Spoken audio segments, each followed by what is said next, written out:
Planuoju kelionę į Hypnotics parką Turkijoje. Šiame video pasidalinsiu 10 patarimų, kuriuos verta žinoti prieš atvykstant čia.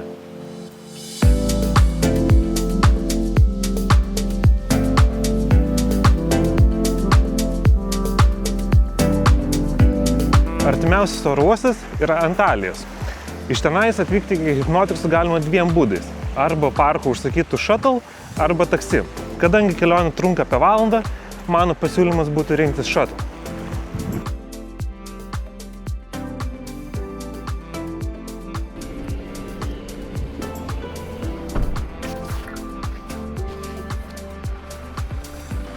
Sezonas čia tęsiasi ištisus metus, bet geriausias metas keliauti iš Lietuvos yra ruduo arba pavasaris, kad sezoną galėtum pradėti anksčiau arba užbaigti jį vėliau.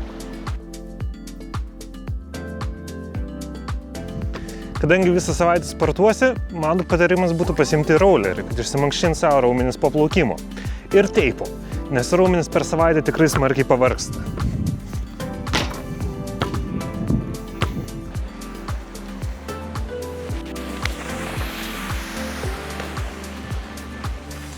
Apgyvendinimu gali rinktis net 4 skirtingus namukų tipus – Classic Deluxe, Deluxe, Superior ir G-Spot. Mano patarimas būtų Superior namukai, nes jie yra nuošaliau ir dėl to rytais galima ramiai ir tyliai išgerti kavos, o vakarais mėgautis saulėlydžiu.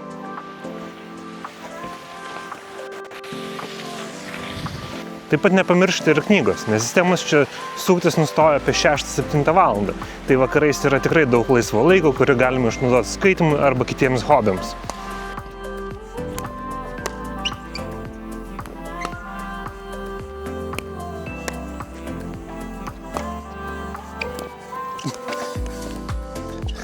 Davai. 3-0.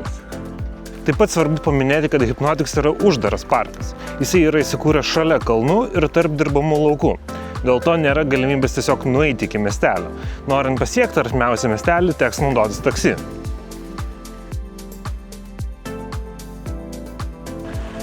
Keliaujantiems į Hypnoticsus kremas nuo saulės yra tiesiog privaloma, nes saulė čia kaitina tikrai labai smarkiai. Bet mano patarimas būtų pasiimti drėkinamąjį veido ir kūno kremą, nes oda nuo vandens ir saulės labai greit išdžiūna.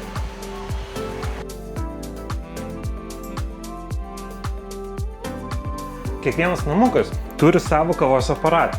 Kartu su juo yra ir 4 Nespresso kavos kapsulės. Tačiau iš mano patirties kava labai greitai baigėsi. Taip, registratūroje gali nusipirkti papildomą dėžutę kapsulių, bet jos kainuoja 15 eurų. Dėl to mano patarimas yra tiesiog nusipirkti Lietuvoje ir atsivežti savo.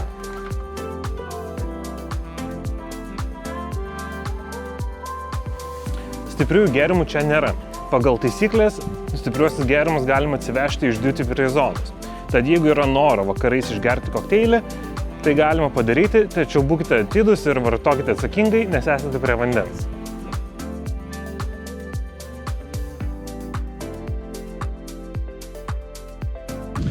Taigi, tokie būtų 10 mano patarimų keliaujant į Hypnotics Wake Parką. Tikiuosi, jie bus naudingi ir padės geriau pasiruošti atostogoms. Gero skrydžio ir susitiksim kitame video.